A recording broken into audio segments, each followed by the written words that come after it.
esai rencana studi terdiri dari apa saja, pengalaman saya itu ada 4 poin yang bisa saya catat di sini. Yang pertama ada alasan memilih bidang atau prodi. Nah, jadi karena memang ada ini ya, minimal yang harus dituliskan, yakni 1.500 sampai 2.000 karakter yang harus ditulis dalam esai tersebut. Jadi ketika kita diminta untuk menulis alasan memilih bidang atau prodi, sebisa mungkin teman-teman secara detail di sana menggambarkan dengan lugas, tapi eh, rinci, tapi juga tidak bertele-tele begitu. Misal seperti saya memilih program studi S2 PAUD UNJ gitu. Mengapa pilih itu gitu? Bisa kalau alasannya karena memang saya sebelumnya sebagai guru, kemudian pilih S2 PAUD itu karena linear dengan S1 saya, lalu UNJ itu memang dari akreditasi bagus, pelayanan dan kebutuhan kurikulum yang disediakan di sana itu bagi saya sangat penting begitu. Jadi tidak hanya alasan-alasan yang hanya misal nih, sebenarnya alasan konyol kenapa memilih S2 PAUD UNJ ya karena waktu itu jadwal yang cocok untuk pendaftaran beasiswa hanya UNJ. Oh, Tapi itu tidak boleh ditiru ya, karena kita juga ini apa namanya? Kita memilih memilih kampus tujuan untuk mm-mm. beasiswa itu satu salah satunya nggak hanya mungkin oh dekat dengan tempat tinggal gitu. Kan bisa juga jadi pilihan, tapi bukan itu ya yang diinginkan pemberi beasiswa. Mungkin kita punya alasan itu, tapi lebih dari itu kita harus sebagai akademisi gitu, harus ada alasan-alasan yang bersumber pada data gitu. Sekalipun itu hanya alasan memilih bidang studi. Lalu ada topik yang akan ditulis dalam tesis. Kalau BPI itu apa ya? Spesifik gitu, nyuruhnya itu mintanya itu spesifik. Mungkin kalau LPDP apa namanya? Poin-poin yang harus ditulis di esai itu tidak dipaparkan secara gamblang. Hanya mungkin oke, tulis esai soal dirimu gitu. Mungkin hanya seperti itu, tidak secara gamblang. Tapi BPI itu menuliskannya gitu, meminta kita apa apa aja sih yang kita pengen tahu gitu dari rencana studimu. Nah, salah satunya adalah topik yang akan dipilih ketika menulis tesis gitu. Teman-teman mungkin bingung, saya masuk kuliah aja belum kok disuruh nulis topik tesis. Tapi itu sangat penting ya karena pemberi beasiswa itu melihat kita itu seniat apa, seniat apa dan ketika kita dari awal mendaftar masih apa ya bahasa Jawanya itu gerambiang gitu, maka yang memberi beasiswa juga ragu-ragu gitu kan. Ini niat gak sih anak ini gitu. Tapi kalau kita dari awal sebelum mendaftar saja, kita sudah tahu nih apa topik yang akan ditulis, apa yang passion kita dalam riset itu apa. Maka itu jadi alasan pemberi beasiswa untuk lebih kuat gitu, untuk memberi kesempatan kepada kita gitu.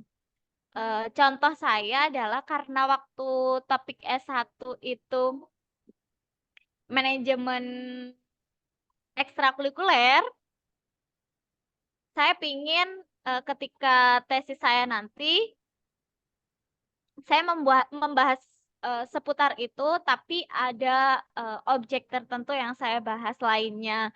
Semisal saya tertarik di kabupaten saya itu ada kesenian daerah Topeng Kaliwungu gitu. Kita bisa ulik dari sana dan teman-teman juga sudah harus apa ya, mulai dari sekarang ketika punya niat untuk lanjut studi harus dipikirkan juga dari sekarang gitu. Biar juga nggak nggak buang-buang waktu juga. Waktunya nanti ketika kuliah lebih tertata, tidak ada yang terbuang sia-sia gitu. Jadi dari awal juga sudah ada targetnya. Dan menurut saya antara BPI dan LPDP terkait esai itu tidak beda jauh gitu. Karena pemberi beasiswa sebenarnya sangat menunggu kita untuk eh, mempresentasikan dari tulisan tersebut ya, apa sih gitu untuk meyakinkan bahwa kita tuh layak gitu. Sebenarnya dan itu semua gitu bisa kita nilai dari awal tuh dari diri kita sendiri gitu. Ketika kita bisa layak gitu, apa kemudian yang membuat kita layak? Itu yang perlu kita siapkan, matangkan gitu. Salah satunya tadi alasan memilih program studi, topik tesis yang sudah eh, ada terencana gitu. Kemudian ada, nah ini yang sering mungkin sepele gitu. Tapi ternyata ini sangat penting. Rencana studi di LPDP maupun di BPI itu harus dituliskan dalam esai. Yang seperti apa itu gitu. Ternyata setelah beberapa kali saya ulik gitu juga di pengalaman saya, rencana studi itu juga penting dituliskan perjalanan kita dari semester awal dan sampai nanti wisuda gitu. Apakah kemudian diceritakan detail apa yang kita lakukan? Tidak. Gambaran besar tapi bersumber pada data. Semisal pada semester 1 kita akan menempuh berapa SKS, apa saja yang mata kuliah yang jadi prioritas. Lalu dalam misal S2 itu ditempuh dalam 2 tahun, dalam 2 tahun itu berapa yang akan ditempuh, apa saja. Karena setiap kampus itu punya mata kuliah pilihan sendiri-sendiri ya gitu. Mungkin mata kuliah wajib ada, tapi mata kuliah pilihan itu kan diserahkan kepada kita. Nah, dalam esai hal-hal seperti itu sebaiknya juga dituliskan gitu. Bahkan secara detail. Eh, Mungkin belum saya share. Kalau tadi yang saya share di Bu Asa itu terkait esai kontribusi, tapi rencana studi ini deh saya tadi cari filenya karena juga sulit sinyal dan masih di jalan, jadi belum ketemu. Nanti mungkin Ya nggak apa-apa. saya bagikan juga karena di sana juga saya menjelaskan juga rencana studi itu terkait mata kuliah yang saya ambil, lalu bisa saya selesaikan di semester berapa saja untuk mata kuliah ini, akan selesai di semester berapa. Itu saya jelaskan juga dan ternyata itu penting karena dengan kita menjelaskan hal tersebut, maka si pemberi beasiswa itu juga melihat kita layak. Oh, anak ini tuh bisa loh menyiapkan dari awal dan pasti akan akan terbaca maksimal gitu ya. Oh, 2 tahun tuh anaknya udah ada tahu nih apa aja yang mau dilakukan. Berarti aku nggak sia-sia nih ngasih dana sekian untuk dia sekolah gitu. Bahasa kasarnya gitulah ya.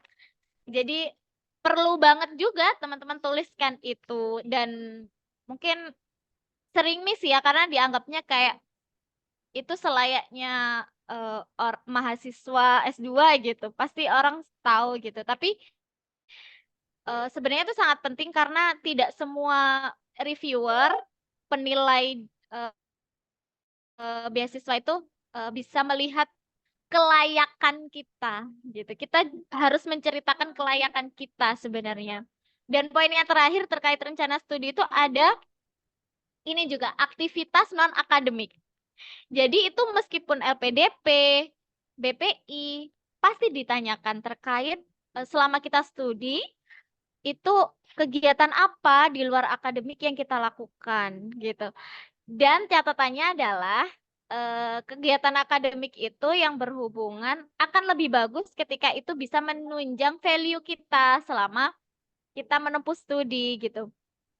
Semisal karena UNJ itu tidak punya mata kuliah khusus terkait parenting. Beda dengan UPI. UPI itu ketika jurusannya S2 PAUD itu mereka punya mata kuliah parenting khusus gitu. UNJ tidak punya itu karena UNJ fokusnya di kebijakan dan kurikulum. Maka saya melihat itu sebagai peluang ya gitu. Saya tidak ingin melihat mata kuliah UNJ yang tidak punya mata kuliah khusus parenting itu jadi sebuah kekurangan gitu. Jadi saya bisa ceritakan hal tersebut menjadi sebuah keuntungan dan hal yang bisa mendorong skill saya. Jadi kegiatan non akademik yang bisa saya lakukan selama studi adalah mengikuti kelas-kelas yang menyediakan materi parenting yang bisa berguna bagi saya ketika nanti terjun sebagai guru. Bahkan sesimpel nanti ketika saya jadi orang tua dan hadir di masyarakat. Gitu. Itu teman-teman juga sudah harus mulai pikirkan gitu ketika menulis esai dan bisa disesuaikan dengan daerah kampus tujuan. Misal Jakarta. Teman-teman pasti bisa terbayang tuh gitu kegiatan non akademik yang memiliki hubungan dengan proses studi itu apa sih yang bisa kita lakukan gitu. Misal pilihannya UPI Bandung, kira-kira apa nih di Bandung yang bisa kita lakukan di luar kegiatan akademik? Di Jogja, bisa di Surabaya. Memang perlu sekali untuk dari sekarang ketika punya tujuan untuk mendaftar beasiswa itu nggak hanya soal kampus tujuan, tapi juga yang melingkupi itu semua. Jadi masyarakatnya, kebudayaannya, kita juga harus apa namanya harus mengetahui itu ya kurikulumnya, habit di kampusnya gitu. Itu perlu tahu. Gimana bisa tahu gitu? Orang kita juga belum sampai di kampusnya gitu, mendaftar aja baru gitu. Sekarang akses informasi itu tidak terbatas ya gitu. Sangat-sangat mudah untuk kita peroleh. Saya waktu itu cari info-info seperti itu lewat YouTube paling banyak ya, atau dari reels Instagram atau teman-teman yang aktif di TikTok mungkin eh, nggak hanya joget-joget yang diakses, tapi juga terkait apa namanya kondisi kampus dan lain-lain, kegiatan non akademik yang bisa dilakukan ketika nanti proses studi begitu. Sampai sini dari teman-teman ada yang mau ditanyakan?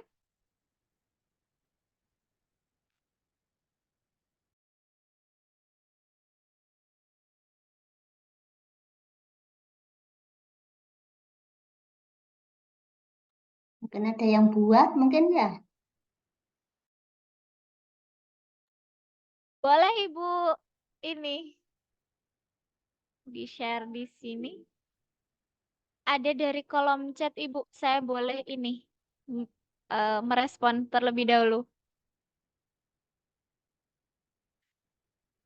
Ada dari Budinda Solu Putri, katanya ada kualifikasi 1.500 sampai 2.000 itu jadi satu file atau esai rencana studi sendiri, rencana pasca studi sendiri. Kalau BPI ketentuannya kualifikasi 1.500 sampai 2.000 karakter itu jadi satu esai.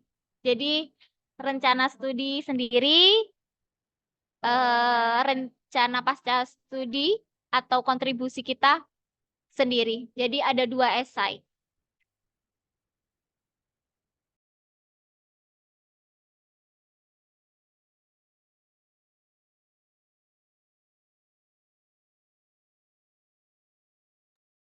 boleh teman-teman yang lain kita berbagi kabar di sini. Dipersilakan.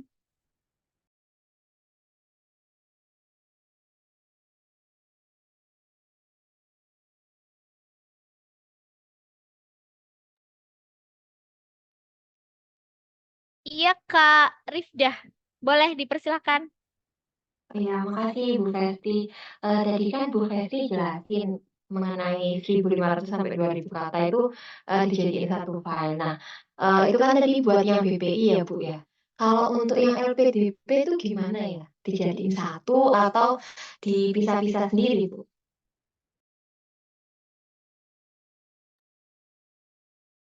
Karena LPDP itu tidak ini ya, tidak berupa file yang diupload, tetapi ini apa namanya? Disediakan kolom di laman pendaftaran itu untuk kita menuliskan esai kita. Jadi ketika di situ poinnya untuk rencana studi, jadi yang perlu kita masukkan hanya itu gitu. Kalau sepertinya ada 4 poin deh kalau di LPDP itu. Jadi kayak perkenalan diri ada sendiri kolomnya yang itu 250 karakter mungkin. Saya lupa ya, tidak menandai itu. Rencana studi ada berapa sendiri. Kalau dari 4 poin yang ditanyakan di kualifikasi LPDP itu bisa 7 sampai 10 paragraf gitu. Tapi isiannya sama sih. Rata-rata yang ditanyakan itu soal rencana studi, kontribusi kita pasca studi, perkenalan diri kita gitu, apa yang pernah kita lakukan gitu-gitu.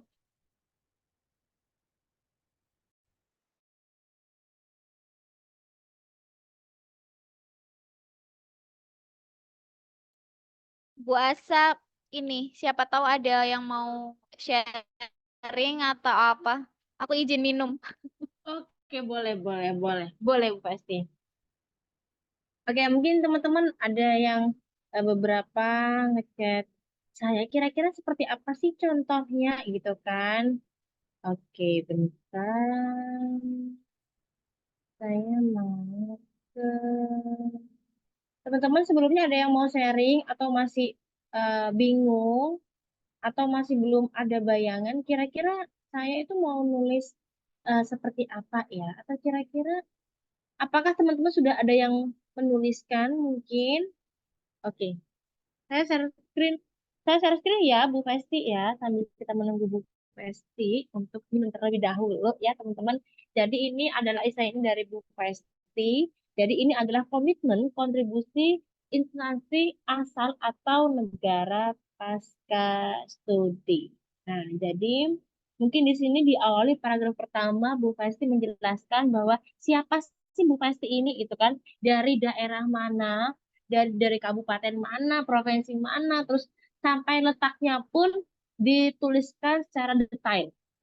Nah, Bu Festi juga menuliskan latar belakangnya. Seperti apa sih latar belakang keluarga dari Bu Festi, terlahir dari siapa, terus kira-kira potensi di lingkungan itu seperti apa. Dimulai dari sejak masa TK gitu ya sampai SMA. Bu Festi itu di mana aja sih? Tetap di situ. Nah, mungkin bagi Bu Festi kota itu adalah sesuatu yang mustahil. Nah, itu baru deh, baru menceritakan. Mungkin teman-teman di sini bisa menceritakan asalnya di mana. Terus misal kalau TK sampai SMA itu saya di kota ini, tapi ketika kuliah saya ambilnya di mana, boleh dituliskan. Karena kan teman-teman ini dari daerah yang berbeda-beda. Nah, lalu lanjut lagi, apa sih yang membuat Bu Festi ini termotivasi? Mungkin teman-teman nanti motivasi kita kan berbeda-beda.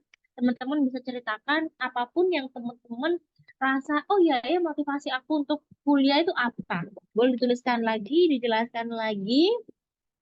Lalu seperti apa sih perjalanannya? Mungkin Bu Festi di sini menjelaskan dari lulus SMA, lanjut studi kuliah S1 di PAUD, gitu kan. Nah, setelah itu baru di PAUD itu ngapain aja, dituliskan lagi bersama dengan komunitasnya, ngapain aja, terus mendapatkan beasiswa apa. Kalau misalnya dulu Bu Festi PPA, silakan dituliskan. Mungkin teman-teman di sini ada yang dapat beasiswa bidik misi, tuliskan juga. Kontribusi teman-teman selama kuliah itu ngapain aja, silakan dituliskan. Lalu, nah, setelah lulus, apa sih yang teman-teman lakuin? Misalnya teman-teman mengajar, atau misalnya teman-teman membuat suatu komunitas, atau misalnya apapun yang teman-teman lakukan yang berhubungan dengan kontribusi teman-teman ke Indonesia gitu ya, boleh teman-teman tuliskan. Lalu, paragraf berikutnya, yang kedua, Bu Festi menceritakan bahwa siapa sih Bu Festi ini? Bu Festi adalah seorang guru TK. Nah, mungkin awalnya bukan cita-cita. Nah, tapi ceritakan lagi. Bagaimana Bu Festi menceritakan bagaimana sih guru TK itu, bagaimana pentingnya, terus apa sih yang membuat alasan Bu Festi mengambil peran itu, terus apa sih yang membuat Bu Festi yakin bahwa oh iya ya aku udah cinta banget gitu sama dunia pendidikan anak usia dini, terus mau ngapain aja dengan kurikulum yang sekarang, apalagi Bu Festi sebagai guru anak usia dini, dituliskan juga konteksnya seperti apa, terus materi esensialnya itu seperti apa, dan tentunya teman-teman mungkin ini adalah contoh format yang bisa kita pelajari. Tentunya nanti isinya tergantung dari teman-teman semuanya, teman-teman dari daerah mana, teman-teman apapun yang teman-teman lakuin, boleh dituliskan. Jadi mungkin kalau di sini teman-teman nanti mungkin Bu Festi akan mengirimkan esainya ini di grup, teman-teman bisa dituliskan poin-poinnya aja. Poin-poinnya apa? Selain itu teman-teman dilihat lagi profilnya teman-teman itu apa supaya kita bisa menuliskan secara detail. Mungkin kan kita kalau nulis ada beberapa hal yang kelupaan ya gitu. Teman-teman bisa dituliskan lagi. Oh iya iya kalau misalnya Bu Festi seperti ini. Oh ya kalau saya ini. Oh iya ya kalau Bu Festi setelah kuliah S1 ngapain aja di kita apa. Karena terkadang kita sebagai manusia agak-agak pelupa gitu ya teman-teman. Agak-agak juga kalau saya kurang teliti gitu. Kalau saya tuh jujur banget nih emang agak-agak ketelitiannya memang agak-agak eh, kurang ya. Jadi mungkin ketika menuliskan kita memang benar-benar harus detail dan fokus kata-katanya nggak jelimet gitu ya teman-teman. Jadi mungkin itu yang bisa di halaman satu. Nah, itu tuh 5 halaman ya teman-teman ya, karena tergantung lagi dari beberapa kata yang dibutuhkan, bukan dibutuhkan, ketentuannya gitu ya.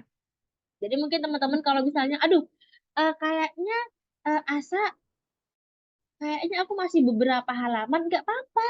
Semua itu teman-teman, yang penting niatnya.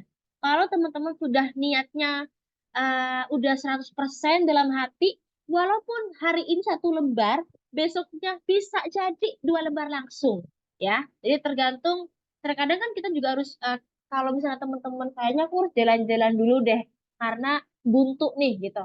Karena teman-teman ketika submit juga ini bukan main-main gitu ya. Jadi ketika sebelum teman-teman pencet tombolnya, bener-bener teman-teman harus lihat detail lagi, harus misalnya teman-teman butuh orang untuk konsultasi gitu nggak apa-apa teman-teman, karena kita semuanya di sini sama-sama belajar, sama-sama pingin bisa gitu ya.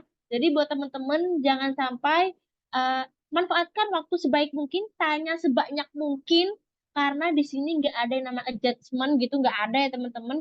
Kita semuanya sama-sama belajar, karena belajar itu lebih banyak mendengar gitu. Nah, kalau misalnya kita memang sama-sama mau maju, otomatis kita juga sama-sama harus mau dikritik gitu. Jadi ketika misalnya nanti ada masukan, it's okay, nggak apa-apa, diambil semua ilmunya, dilihat detail-detail dari kitanya itu seperti apa, supaya nanti semoga orang yang ada di sini semuanya dapat beasiswa sesuai dengan apa yang teman-teman cita-citakan. Kalau kita kan hari ini hanya bisa berusaha ya teman-teman ya, hasilnya hanya Allah. Kalaupun di tahun ini kita nggak bisa, tahun depan juga harus coba lagi gitu ya teman-teman. Oke, jadi mungkin ini di halaman kedua, mungkin Bu Festi, apakah sudah ready lagi? Iya, saya ready. Bu Asa, ini juga apa namanya? Ada yang mumpung keinget, ada yang Ya, pengen saya sampaikan. Apa oke oke. namanya? Stop share dulu saya ya. Oke. Apa namanya? LPDP dan BPI itu pasti ya, pasti menanyakan soal penilaian diri. Jadi gimana kita menilai diri kita? Formatnya aja yang berbeda. Misal kalau LPDP itu lebih apa namanya? To the point gitu. Tuliskan kelemahanmu, tuliskan kekuranganmu, tuliskan kelebihanmu gitu.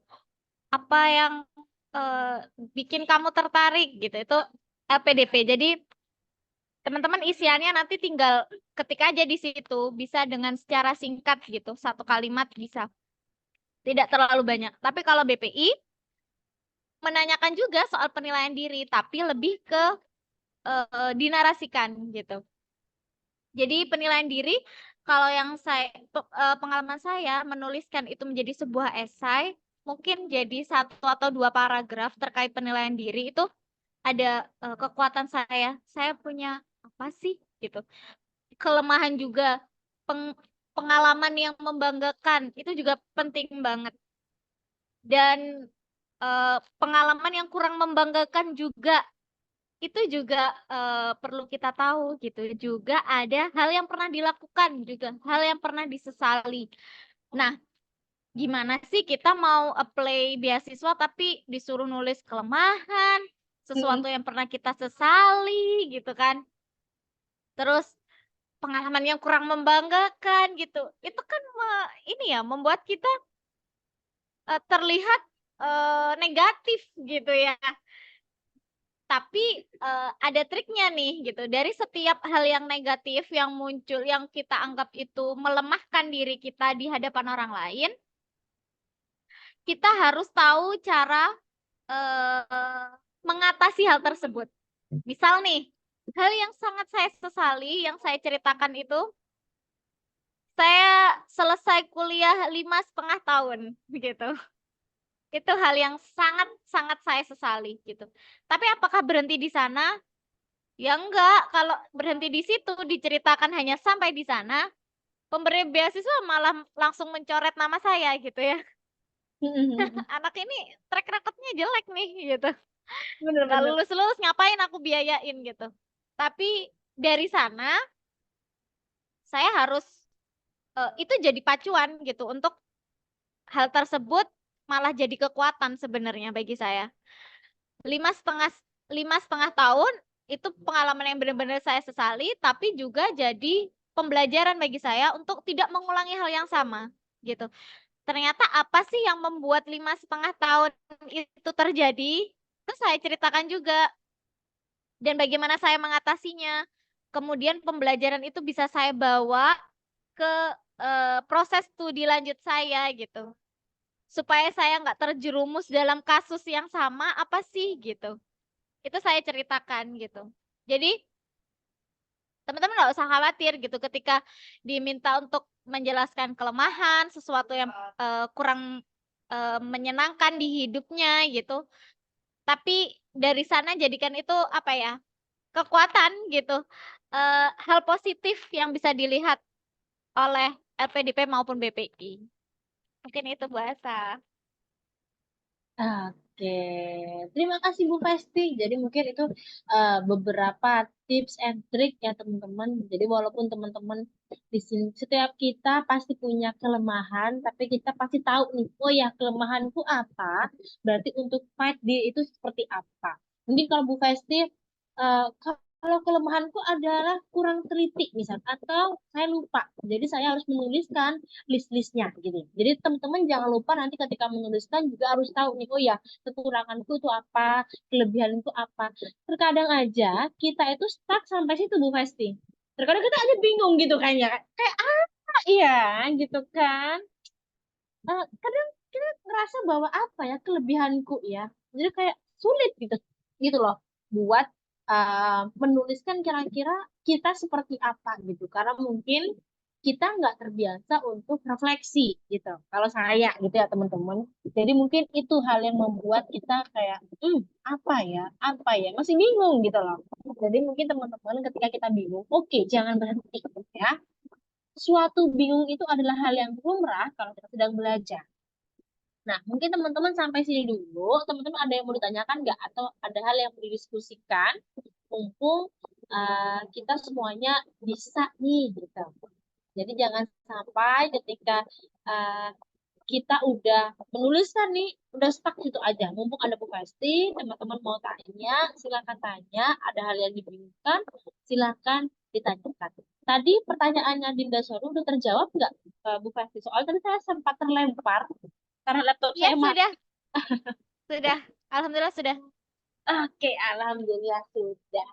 Mungkin dari teman-teman atau dari Askia, mungkin ada yang mau ditanyakan, atau dari Tori, ada dari ini Mbak Septi apa siapa ini ya? Soalnya kan agak agak nggak tahu gitu teman-teman angkatannya. Ada hal yang mau ditanyakan atau ada yang dibingungkan gitu. Oke, mungkin sambil menunggu teman-teman ya. Mungkin saya mau tanya Ibu Gusti. Mungkin ketika menuliskan itu masih bingung ya. Hal yang membuat saya bingung adalah kayak tiba-tiba nih saya pengen keluar jalur gitu loh. Keluar jalur itu maksudnya Keluar jalur apa nih, Buasa? keluar Jalur itu tol. keluar jalur itu tiba-tiba saya kepingin saya itu pinginnya magister psikologi terapan anak usia dini gitu. Mungkin melenceng gitu ya. Nah, itu kan ketika saya mempelajari lagi itu ada martikulasi karena saya bukan dari fakultas psikologi gitu. Nah, ketika kita mencoba LPDP nih antara maju dan enggak gitu kan. eh, Kita harus tes dulu. Kalau di UI itu kan kita harus tes dulu karena ada beberapa tesnya banyak gitu kan. Nah, kita tes dulu atau lebih enaknya gimana ya? Saya tuh bingung ya antara pakai LO apa loa-loa itu ya sama enggak nih. Jadi tuh bingung. Karena saya juga belum sempat ikut tes, cuman kayak oh iya ya dari mata kuliahnya oh menarik juga ya. Karena memang eh, dari saya karena gini, background saya itu adalah murid-murid saya itu banyak sekarang yang ABK gitu. Jadi kayaknya saya itu lebih eh, kurang nih ilmunya ketika menghadapi anak-anak yang berkebutuhan khusus. Karena saya bingung dulu awalnya kayak apa saya ngambil PLB aja gitu awalnya.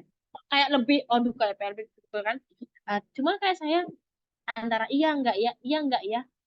Eh, tapi semakin ke sini, semakin kita melihat fakta realita yang ada bahwa banyak anak normal yang tiba-tiba didiagnosa PL, didiagnosa autis, didiagnosa ADHD gitu. Jadinya banyak anak sini itu yang awalnya terlahir normal gitu biasa aja, tapi terlalu banyak gadget, terus banyak sekali hal-hal yang membuat si anak jadinya didiagnosa secara psikolog itu eh, ADHD atau autis eh, apa autis gitu. Nah, jadinya cuman saya bingung ya kayak mau menulis esai kayak aduh gimana nulisnya itu apalagi kan melenceng ya kan gitu. Jadi saya bingung nih mau coba tes dulu atau saya submit aja gitu kayak bingung gitu loh. Jadi menurut Bu Festi gimana? Apakah oke nggak apa-apa coba tes dulu apalagi kan tesnya kan sulit ya gitu ataukah ya udah coba tahun depan gitu. Bingung Festi, gimana Bu Festi? Buasa ini konsultasi privat terselubung jadi moderator nih, Buasa. Loh, ya iya. Jadi kenapa kan ketika Bu Festi, oh ya udah ayo kita buat webinar ya gitu. Karena gini, kalau misalnya kita bingung ya teman-teman gitu kan, kita pasti dong kayak ya udah apalagi teman-teman juga oh ya banyak nih ya ternyata teman-teman yang juga sama nih sefrekuensi gitu. Apalagi saya ngelihat oke nggak apa-apa, kita bisa dipending dulu, kita belajar dulu. Nah, saya itu adalah tipe yang ya udah deh belajar dulu ke orang gitu kan sampai gitu bener-bener yakin. Oke, Nah, gitu. Sama sebetulnya Bu Festi. Kita itu angkatan 2016 yang lama, ya kan? Di saat teman-teman kita sudah selesai tesis, di saat teman-teman kita udah ambil yang sana sini. Nah, kita kayak masih baru mau mulai nih gitu kan. Tapi oke, nggak apa-apa, saya nggak peduli dengan hal-hal yang oh kok kamu baru mau coba S2 gitu. Karena saya tahu tujuan saya gitu kan. Saya juga belajar juga untuk murid saya. Jadi kayak saya biar deh nggak apa-apa lama, yang penting sesuai dengan hati gitu. Terkadang kan pasti ya, pasti di antara kita itu pasti ada sekitaran orang yang oh, angkatanmu lo sudah S2, angkatanmu lo udah selesai, angkatanmu lo udah PPG, angkatanmu udah apa, udah ASN gitu kan, di saat kita yang masih honorer gitu kan, kayak ya udahlah nggak apa-apa kayaknya gitu. Jadi mungkin itu Bu Festi. Saya tuh mencari penguatan sih. Ini Penguatan aja. ada banyak yang ada yang bisa dibedah. Yang pertama, Oh, banyak pembedahan alhamdulillah. pertama adalah dari titik berangkatnya. Oke, yuk titik Ada berangkatnya dua gimana nih? titik berangkat yang berbeda. Satu dengan tanpa tes, apa namanya, Mm-mm. submit aja, nggak perlu daftar di kampus dulu. Atau daftar dulu nih, apa Heeh, namanya, di kampus gitu. Baru heeh. ntar submit. Ada punya kelemahan dan kelebihannya. Kalau Bu Asa tidak punya LOA, Oke, ya apa gimana? Bu Asa harus ikut seleksi bakat skolastik Hmm? yang ketika itu ada di LPDP. Mitosnya, saya belum membuktikan ya. Mitosnya banyak yang gugur di sana. Nggak apa-apa. Oh, oh, asik. Heeh. Jadi Apa itu LPDP kira-kira ya itu tesnya? berat di seleksi bakat skolastik. Jadi tesnya ketika tidak punya LOA wajib melewati seleksi bakat skolastik yang menurut mitos itu sulit untuk dilewati gitu. Itu satu. Kalau Bu Asa yakin akan bisa melewati seleksi bakat skolastik, ya nggak masalah, nggak punya LOA gitu. Karena sudah mempersiapkan seleksi bakat skolastik. Tapi Bu Asa ketika punya LOA, Bu Asa tidak perlu melewati seleksi bakat skolastik. Satu tahap sudah terlewati. Tapi Bu Asa harus memastikan bahwa pasti diterima di kampus tujuan. Itu Berarti pembedahan yang ibaratnya, pertama. ibaratnya kayak ya udah gimana lu harus berjuang di kampus lu gitu kan, ya kan, Ya, supaya bisa bisa lolos dulu gitu kan. Oke. benar-benar. Lalu yang kedua, pembedahan yang kedua adalah sorry ya. Ya, Apa betul. namanya? Tapi masih mitos ya kalau seleksi bakat skolastik itu berat gitu. Heeh, Saya belum membuktikan. Cuman teman-teman kalau punya keyakinan lebih patut dicoba sih. Atau Bu Asa nih yang jadi tumbal. amin amin amin Bismillah ya, kayak nggak tahu dari jalur mana aja gitu kita mas semuanya. Eh, Terus yang kedua, Bu Asa karena saya mahasiswa PAUD, jadi saya sangat mendukung prodi saya gitu. Jangan salah Bu Asa di PAUD S2 juga ini mempelajari soal eh, pendidikan luar biasa meskipun tidak Heeh. secara spesifik khusus gitu belajar dengan mata kuliah serinci di eh, prodi PLB, psikologi terapan anak gitu-gitu memang memang tidak secara spesifik. Tapi misal di mata kuliah perkembangan anak kita di UNJ ya, bukan bermaksud Iya, promosi ya, tapi kebetulan saya dapat dosen soalnya yang luar biasa. kita suka promosi-promosi. Heeh. Punya dosen yang luar biasa. Beliau lulusan UI juga belajar psikologi terapan anak. Jadi Oh, siapa nggak main siapa siapa? Dr. Sri Wulan. Oh, oke. Jadi beliau juga nggak main-main mengajarkan kita soal neuroscience dan lain-lain gitu. Nah, dari itu yang aku suka. jadi jangan khawatir gitu ketika PAUD itu belajarnya hanya seputar yang di permukaan gitu, yang sering kita lihat di apalagi hanya terpatok pada kelembagaan sekolah antara formal dan non formal. Tidak gitu. Kita juga belajar soal itu gitu. Mungkin Iya, itu. Jadi dan juga pembedahan yang ketiga. Bu Asa Oke, itu nggak apa-apa, linier, nggak linier itu nggak apa-apa. Itu kan tergantung nyamannya kita, lalu kesiapannya kita, begitu kan, untuk memilih program studi lanjutan ini. Yang terpenting adalah seberapa meyakinkan kita bisa masuk dan berperan aktif di sana gitu, dan bermanfaat juga gitu. Jadi kenapa kemudian berbeda jalur gitu dari S1 misal, itu juga harus punya alasan yang kuat gitu. Yang mungkin misal ketika berbeda program studi S1 dan S2 ternyata membuat Bu Asa misal jadi lebih berperan aktif di masyarakat misal, punya pengaruh besar atau Bu Asa punya sesuatu yang berbeda ketika pilihan program studinya berbeda antara S1 dan S2 gitu. Karena pasti nanti ditanyakan gitu, kenapa pilihannya itu berbeda gitu. Apa yang membuat kamu yakin harus berbeda pilihannya itu gitu. Bu Asa harus kuat di sana memberikan alasannya. Begitu. Wah, mantap. Nah, ini goal saya adalah menguatkan diri saya sendiri. Jadi memang kayak akhir-akhir ini tuh eh, saya percaya bahwa kita itu pasti akan ditemukan sama orang-orang yang sefrekuensi. Dan memang saya jujur Li ya, itu membatasi teman-teman. Membatasi ketemu orang yang hanya ngejulitin baik gitu ya. Kalau di sini kan Betawi gitu teman-teman. Nah, kalau orang Betawi noh ye, itu suka ceplos gitu kan. Nah, itu saya memang benar-benar kayak selektif mendengarkan. Mungkin telinga kita memang harus tebal gitu ya, supaya itu tadi kita kayak tetap di tujuan kita gitu. Dan hari ini saya senang sekali karena saya punya banyak teman-teman yang saling mendukung, tidak menjatuhkan gitu kan.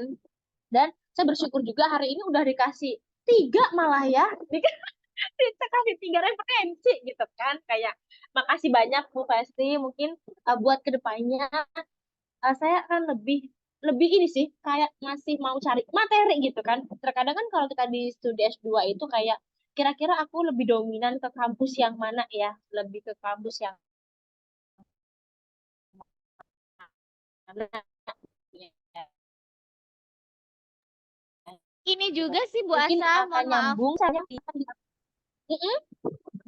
Aku ingin tambahkan apa namanya terkait pilihan kampus. Jadi misal nih kampus tujuannya UNJ gitu. Kita udah ngulik banyak soal UNJ gitu. Jangan berhenti di situ gitu. Kita tuh akan lebih luas wawasannya dan tidak akan buntu gitu di soal esai ataupun bersyukur nanti bisa sampai seleksi wawancara gitu karena pengetahuan kita soal kampus-kampus lain yang bahkan bukan tujuan kita juga sangat berguna gitu. Jadi misal nih saya UNJ pilihnya gitu. Kenapa sih harus UNJ gitu? UNY lu punya juga S2 PAUD, UPI punya juga gitu misal. Lalu itu jadi kekuatan juga bagi saya gitu. Menguatkan argumen saya, pernyataan-pernyataan di ISAI juga untuk orang ketika membaca, oh iyo, apa ya bahasa Jawanya itu temen gitu. Oh, Beneran nih anak ini tuh ngono yakin kan. gitu memilih ini gitu karena anak ini juga melihat di kampus-kampus yang lain gitu. Jadi sebenarnya dia nggak seperti kata dalam tempurung gitu yang hanya tahu di situ aja gitu, tapi tahu di semuanya gitu. Intinya teman-teman apa ya? Mungkin melihatnya kayak Festi nih apply beasiswa kayak santai-santai gitu. Santai gitu, tapi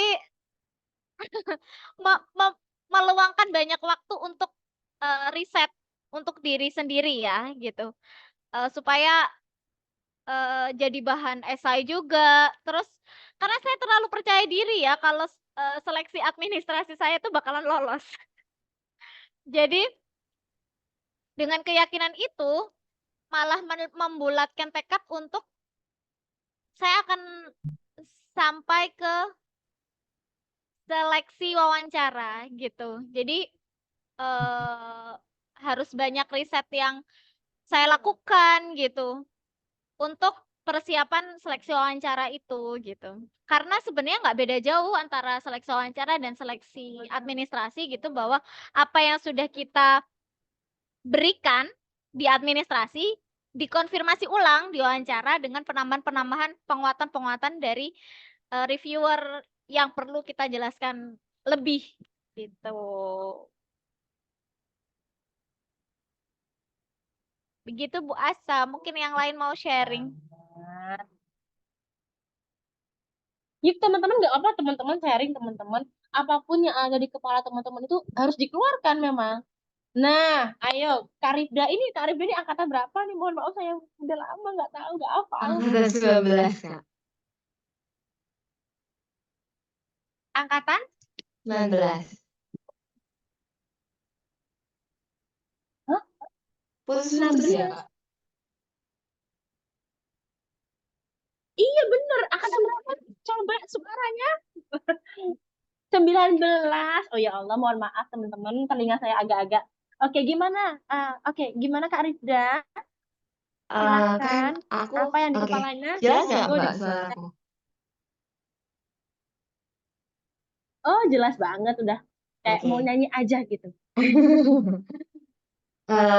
Aku sekarang itu di tahap udah login di akunnya LPDP. Terus kan kemarin sempat diceritain sama Bu Festi kalau yang kita udah dapet LOA, kita bebas dari yang tes skolastik itu kan. Nah, terus berakhirlah tadi siang itu aku iseng cari-cari di web-web kampus yang pengen aku ngelanjut S2. Nah, dari semua kampus tujuanku itu ternyata jadwal pendaftarannya itu terakhir di bulan Januari awal. Nah, kalau kayak gitu kan eh jadinya gimana, Bu? Soalnya kan saya maunya pengen dapet LOE dulu biar nggak ikut tes yang mematikan itu tadi. Ya benar benar benar benar benar. Gimana Bu Festi? Kak Rifda, yang pertama adalah aku ikut sedih. Ya benar. Ya Allah, berarti kemungkinan untuk dapat LOA kecil ya. Berarti Benar. fokusnya sekarang kalau pingin ikut yang tahap pertama, karena LPDP kan terbagi 2 Dua season. tahap.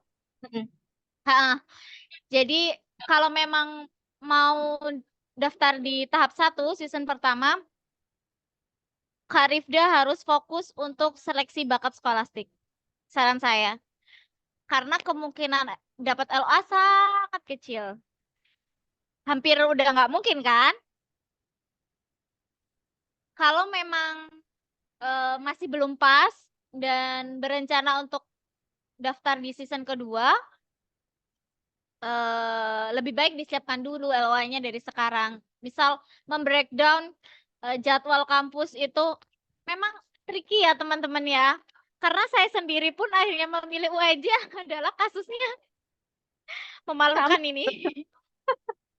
Memalukan ini, dan sebenarnya ini harusnya hanya di balik layar ya. Salah satu apa ya, pendaftar beasiswa itu juga strategi yang harus disusun juga terkait itu gitu. Mempertimbangkan soal bagaimana kampus bisa memberi LOA di jadwal yang pas dengan batas pendaftaran beasiswa. gitu. Mungkin saranku itu buat Kak Rifda.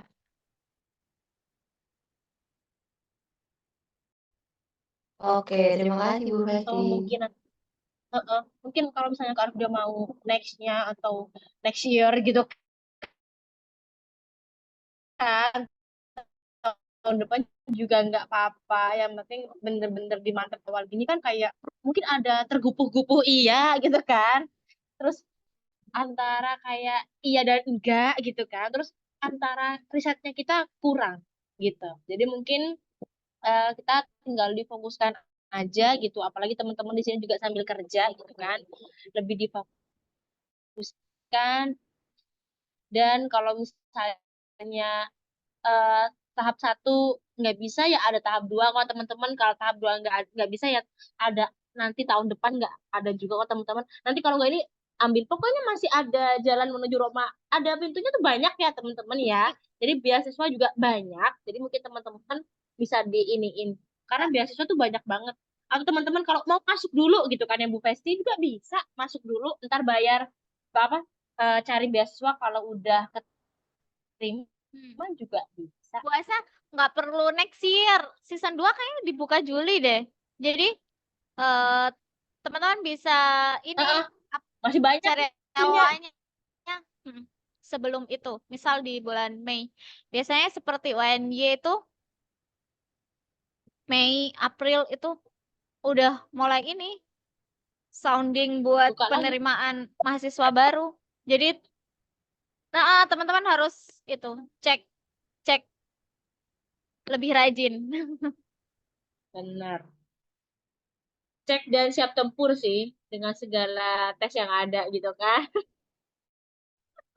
Kayak tes yang mau gimana hajar aja gitu ya kan. Gimana Bu Rifda sampai sejauh mau ditanyakan lagi untuk memantapkan hati atau udah cukup atau mungkin ada yang mau didiskusikan lagi?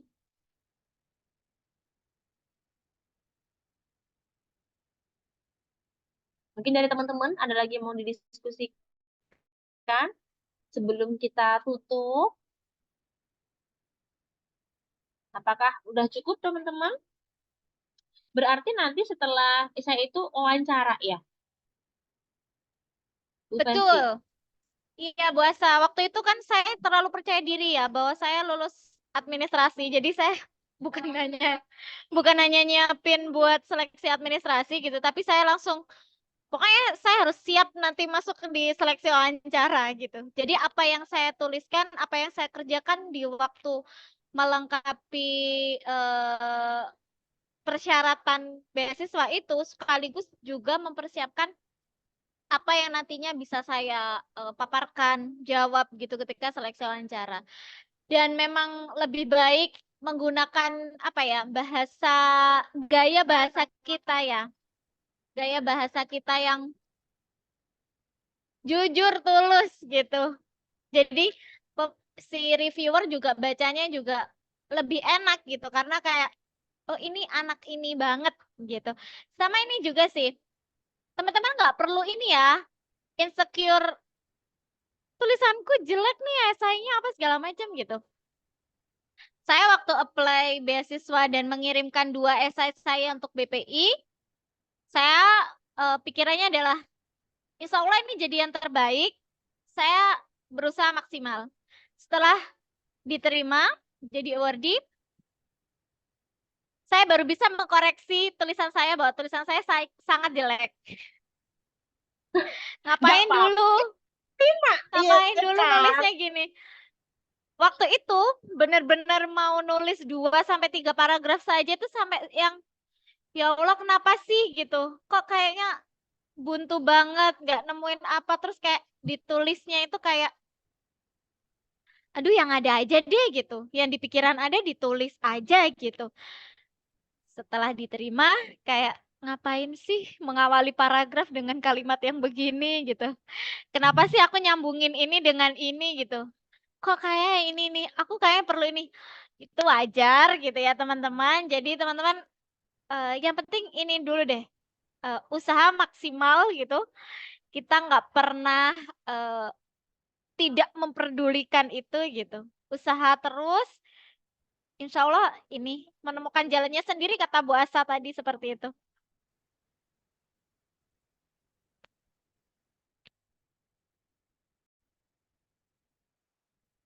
Gitu teman-teman. Gimana tuh? Mungkin Bu Hesti sebelum kita akhiri gitu, kita mau tanya lagi gitu kata Bu Hesti, lu tanya-tanya terus gitu kan. Jadi yang mau saya tanyakan gitu kan terkait kecerdasan emosional kita gitu. Ketika kita menghadapi suatu tantangan gitu. Mungkin kan di di antara kita kan pasti kita pusing sama yang namanya kerjaan, deadline sana, deadline sini, administrasi TK gitu.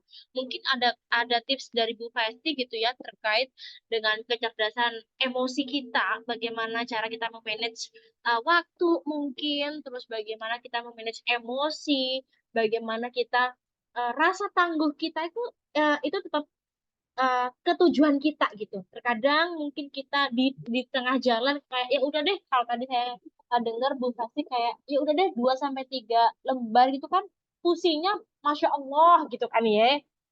Karena saya juga merasakan kayak ya Allah ini buntu apa sih gitu kayak kenapa ini nggak keluar gitu. Padahal di kepala itu ada, cuman kita kayak mau menuliskan susahnya luar biasa gitu kan kalau nggak kebiasaan gitu. Mungkin adakah tips buat dari Bu Festi gitu? Misal, apakah kita ketika menuliskan itu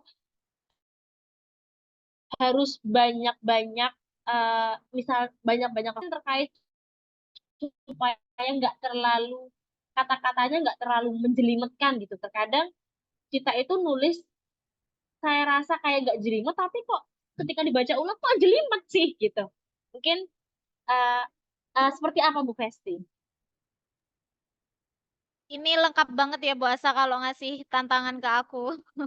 Disuruh Ya ngasih nggak kan tips manajemen kalian waktu, curcol. manajemen emosi gitu. Yang pertama, karena kita itu hidup di zaman yang penuh distraksi, Betul. batasi distraksi. Udah, gitu. Gitu. Saya sangat setuju dengan Bu Asa tadi ketika kayak membatasi bertemu dengan orang yang sangat sedikit memberikan insight kepada kita gitu. Itu penting gitu.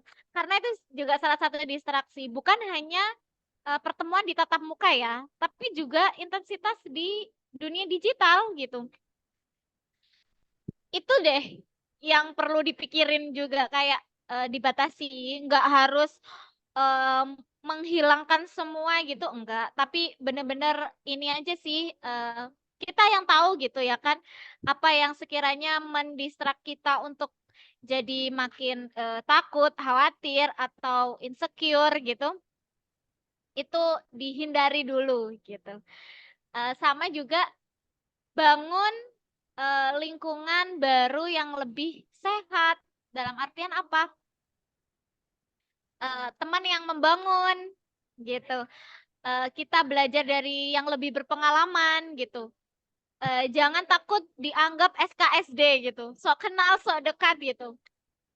Kita penting gitu kalau sebenarnya kita butuh pengalaman dari sana gitu. Karena juga misal seperti di sini gitu. eh, Jangan anggap sumber belajarnya itu hanya Festi.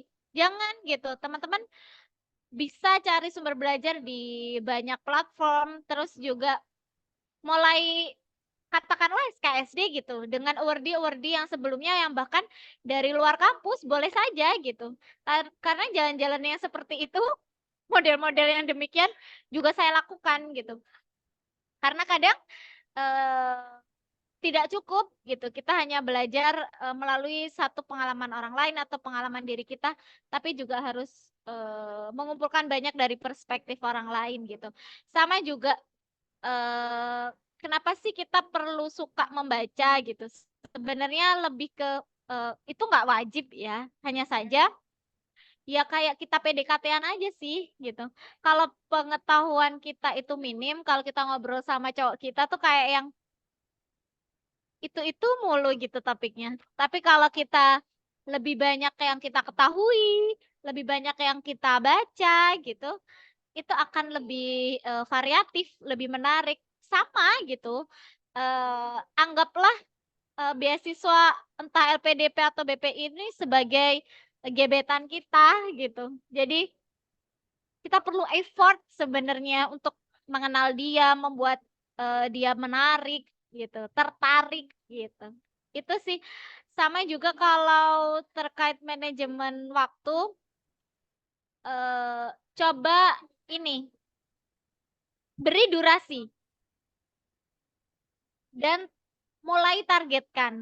Jadi misal kalaupun misal pekerjaannya itu fleksibel, tidak diberi waktu khusus gitu. Misal di luar mengajar gitu. Kalau mengajar misal waktunya jam 7 sampai jam 12 siang misal. Itu sudah seperti auto gitu, otomatis. Tapi misal di luar pekerjaan itu yang fleksibel, kapan saja bisa dilakukan, itu kan lebih ini ya, pinter-pinternya kita mengelola itu. Jadi menurut saya ketika punya rutinitas yang demikian, teman-teman harus punya patokan durasi dari setiap apa yang dilakukan dalam setiap harinya. Ditulis nggak apa-apa, jadi journaling gitu nggak apa-apa. Jadi supaya kita lebih disiplin dan bisa mudah untuk merefleksikan diri. Jadi ketika hari ini eh, target yang sudah ditulis itu ada beberapa yang miss gitu, tinggal bisa kita perbaiki di hari berikutnya dan tidak akan mengulangi kesalahan yang sama. Mungkin itu. Kalau soal manajemen emosi, setiap teman-teman kan ini ya, punya hobi. Mungkin merawat hobi itu juga salah satu yang membuat kita enteng gitu. Tapi juga lebih harus bijak ya karena kita punya prioritas yang utama gitu untuk misal energi, pikiran, waktunya harus utama ke apply beasiswa, persiapan beasiswa. Jadi hobi itu untuk ini aja menetralisir kepenatan dan lain-lain gitu. Mungkin dari sana lebih membuat kita adem dan nggak terus-terusan mumet gitu. Mungkin itu Bu Asa. Oke, terima kasih banyak Bu Pasti hari ini. Rasanya pertemuan kedua ini sangat tercerahkan ya, teman-teman bagi saya gitu ya. Saya nggak tahu nih teman-teman karena teman-teman di sini ternyata sangat pasif gitu ya. Saya heran deh sama teman-teman gitu. Teman-teman nggak apa-apa teman-teman kalau misalnya mau tanya gitu nggak apa-apa. Jadi teman-teman, kenapa juga saya banyak tanya gitu? Karena memang kita semuanya di sini sama suatu hal yang memang saya sangat bersyukur karena alhamdulillahnya Bu Festi berkenan pada kami membagikan pengalamannya gitu dan sebagai penguat. Kenapa saya bilang penguat gitu? Karena ini sangat penting ya teman-teman ketika kita mau mendapatkan sesuatu yang membutuhkan effort sangat tinggi, memang kita memang harus benar-benar berjuang. Jadi kenapa ketika waktu itu Bu Festi bilang, oh oke, kita langsung buat nih. Kayak saya bersyukur banget, saya juga berterima kasih sekali sama Bu Seni yang sudah meluangkan waktu, yang sudah memfasilitasi kami gitu. Karena ini memang benar-benar bisa bermanfaat bagi kita semua. Semoga nih kebaikan dari Bu Festi, Bu Seni bisa dilipat gandakan beribu-ribu kali lipat ya sama Allah kita. Amin, amin, amin. Oke, ada lagi dari Kak Jauhri. Masih akan SKSD jadi lebih banyak mendengar dulu gitu. Bener banget. SKSD adalah hobi kita gitu. Jadi sama teman-teman. Karena eh, saya juga orang yang sangat SKSD.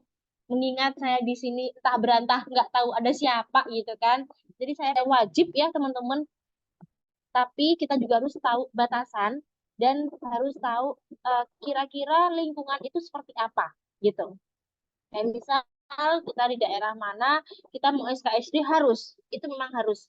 Karena teman-teman pekerjaan kita itu juga bisa tergantung dari seberapa banyak channel kita. ilmu kita juga pasti akan berkembang dari seberapa banyak kita bertemu sama orang dan ada kerendahan hati untuk mendengarkan orang lain. Itu yang lebih poin sih. Gitu. Jadi ketika saya di sini, saya juga perantau sama seperti Bu Festi dan waktu itu saya di sini juga nggak kenal siapa-siapa selain kakak saya pun itu cowok. Jadi saya nggak punya channel-channel tuh nggak ada karena emang bener-bener real cari channel gitu sama kayak Bu Festi gitu. Nah, jadi ketika Bu Festi ngomong SKSD perlu banget teman-teman. Jadi dimanapun teman-teman sekarang, dimanapun teman-teman kerja gitu, SKSD perlu, tapi ada batasan. Yang pertama, teman-teman harus tahu culture-nya orang sinar, tapi merdukan sinar orang lain, gitu ya teman-teman. Jadi jangan lupa sabar, jujur, ikhlas, tetap ada di poin utama gitu. Orang-orang yang berpendidikan tapi bisa aja nyenggol kanan, nyenggol kiri, nggak tahu arah gitu kan. Jadi mungkin pesan saya adalah yang penting kita jujur, yang penting kita sabar, ikhlas, dan tetap yakin sama visi kita, dan yang penting halal gitu kan teman-teman. Karena ini akan sangat berpengaruh buat kita ke depannya. Semoga apa yang kita pelajari, banyak catatan yang kita tuliskan malam ini, semoga menjadi PR kita semua, PR saya tentunya, karena saya harus banyak-banyak, lebih banyak belajar gitu. Dan teman-teman, bagaimana teman-teman? Apakah sampai cukup di sini atau teman-teman masih ada yang mau ditanyakan? Karena kan kita buat webinar ini juga atas keinginan dari teman-teman semuanya gitu. Jadi di sini saya hanya memfasilitasi teman-teman ketika teman-teman mau belajar sama Bu Pesti gitu ya. Apakah teman-teman cukup sampai sini ataukah teman-teman masih butuh satu kali pertemuan atau teman-teman ada yang mau ditanyakan hari ini pun saya monggo gitu teman-teman karena ini sifatnya terbuka buat kita semua gitu ya. Jadi gimana teman-teman, apakah 2 kali webinar ini cukup? Karena dari yang pertama kan oke saya nggak cukup nih saya nih gitu kan, saya nggak cukup nih Bu Esti kalau hanya sekali gitu. Jadi waktu itu memang saya request untuk yang kedua kali dan alhamdulillahnya teman-teman juga berminat. Nah, untuk untuk yang sekarang, bagaimana teman-teman? Apakah teman-teman sudah cukup untuk melangkah ke jenjang selanjutnya gitu ya teman-teman untuk beasiswanya? Ataukah teman-teman masih kurang satu pertemuan? Ataukah teman-teman seperti apa? Saya masih belum tahu. Boleh teman-teman ada yang mau memberikan masukan? Atau ada yang mau request? Atau ada yang mau tanya lagi? Ataukah webinar ini akan ditutup pada hari ini gitu. Bagaimana teman-teman? Oke. Saya berminat untuk webinar selanjutnya. Oke, mungkin mungkin ini lebih ke kayak interview gitu kan, gitu kan, gitu kan, gitu. Oke. Kalau saya juga mungkin saya tanya dulu ke Bu Festi gitu. Apakah Bu Festi berkenan untuk sekali lagi gitu kan? Kita bahas tentang tips and trick wawancara atau apa sih? Kalau selanjutnya itu apa Bu Festi kalau boleh tahu? Iya Atau boleh, apakah Bu boleh. Festi memiliki Setelah waktu luang? boleh banget. Em, saya Tanggalnya sebelum monggo ditentukan Bu Festi. ini apa namanya? Oke, oke lanjut Boleh malam Kak. minggu lagi? Boleh malam minggu kalau Teman-teman, nggak. Pokoknya weekend aja nggak apa-apa Warga puasa. Uyang itu ya. Antara Sabtu atau Minggu. Jamnya Ini terserah deh. bener-bener weekend. Oke, jam-jam segini aja ya. Biar terkadang kan teman-teman mau tidur-tiduran gitu kan, atau teman-teman mau ngapain. Kalau malam kayaknya lebih enak ya. Kalau siang takutnya masih ada yang mau masak, gitu. Mungkin ada yang udah berumah tangga gitu kan teman-teman. Kalau malam kan, wes, mayain nonton TV gitu kan biasanya. Oke, gimana teman-teman? Apakah malam minggu besok atau minggu teman-teman? Untuk Bu Festinya bisanya kapan? Saya ngikutin Bu Festi aja ya. Karena kan ini saya butuh belajar ke Bu Festi gitu. Aku bisa kapanpun. Selagi belum balik ke Jakarta, Malam aku bisa minggu kapanpun. aja. Boleh, boleh, boleh. Oke, berarti teman-teman karena malam minggu Oke, alhamdulillah teman-teman, karena keterbatasan waktu juga gitu kan ya teman-teman. Jadinya kita lanjut lagi minggu depan. Mungkin itu adalah uh, tips and trik wawancara. Nah, boleh nih teman-teman dituliskan ketika teman-teman nanti apa yang misalnya nih teman-teman, apakah nanti boleh bertanya ketika udah buat esai gitu, teman-teman tetap boleh ya. Nah, untuk lebih spesifiknya kita akan bahas minggu depan, malam minggu sebelum Bu Festi juga pasti memiliki waktu untuk studinya gitu kan. Pasti banyak jurnal-jurnal yang akan direview. Boleh kalau berkenan saya minta waktu lagi ya Bu Fasti ya. Malam minggu depan gitu kita belajar lagi untuk tips and trick wawancara gitu. Bagaimana Bu Fasti? Bersedia? Oke, Oke, alhamdulillah. siap-siap. Hari Oke, lanjut Kak, kata Nandira. Oke, malam minggunya aja Kak. Oke, malam minggu. Oke, siap. Siap ya teman-teman ya. Jadi malam minggu besok kita mau membahas tentang tips and trick wawancara. Semoga webinar sampai 3 kali ini ya Bu Festi. Jangan semoga Bu Festi tidak kapok gitu kan. Kita sharing-sharing Kita bersama. ini Mungkin puasa closing mau Festi. japri. Nggak apa-apa kok, beneran deh. Aku Boleh. di nggak mengganggu ya teman-teman. Maksudnya kan sharing ya. Saya juga bisa banyak belajar gitu dari teman-teman. Kalau misal teman-teman mau japri di luar ini karena minggu depan temanya soal tips and trick wawancara. Terus dimaksimalkan seminggu ini teman-teman mau konsultasi apa sharing belajar bareng soal esai nggak masalah gitu atau eh TOEFL yang masuk dalam kriteria LPDP yang mana gitu di Japri nggak masalah, monggo.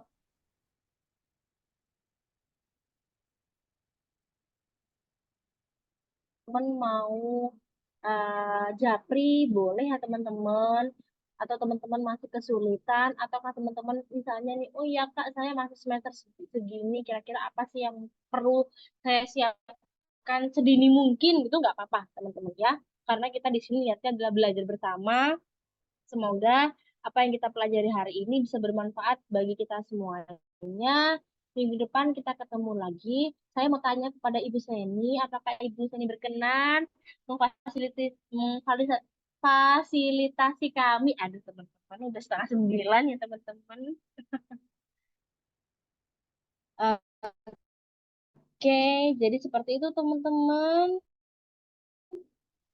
Oke, mungkin Bu Festi, closing statement Bu Festi sebelum saya tutup. Adakah pesan-pesan dari Bu Festi untuk kami? Seperti yang pernah saya tulis bahwa sebenarnya apa namanya saingan terberat kita itu adalah diri kita sendiri. Rasa malas, rasa putus semangat karena ketakutan akan gagal, kekhawatiran yang sebenarnya tidak berdasar gitu karena sesuatu yang belum terjadi atau bahkan belum kita coba. Jadi dari sekarang, ayo mulai coba gitu. Urusan hasilnya gimana, urusan nanti. Iya, oke. Mulai. Itu aja sih mungkin. Sampai bertemu di minggu depan. Oke. Wow, terima kasih banyak Bu Festi yang sudah meluangkan waktu, sudah berbagi cerita, berbagi pengalaman yang luar biasa tentunya buat kami. Semoga apa yang Bu Festi ajarkan kepada kami, tips and triknya, semoga kita bisa semuanya bisa menuju tujuan kita masing-masing. Teman-teman jangan patah semangat, jangan sampai kita berhenti di tengah jalan. Tempur aja dulu teman-teman, hasilnya mau iya mau nggak, tempur aja dulu. Semangat buat teman-teman. Saya mengucapkan terima kasih banyak kepada Bu Seni yang sudah memfasilitasi kami. Bu Festi terima kasih banyak, dan teman-teman semuanya terima kasih banyak yang sudah mau belajar bersama. Kita akan ketemu minggu depan teman-teman. Terima kasih teman-teman. Assalamualaikum. Terima kasih. Waalaikumsalam. Boleh. Ini ya, Alif ya. Oke. Oke, izin keluar ya teman-teman. Terima kasih Bu Seni, teman-teman semuanya. Assalamualaikum.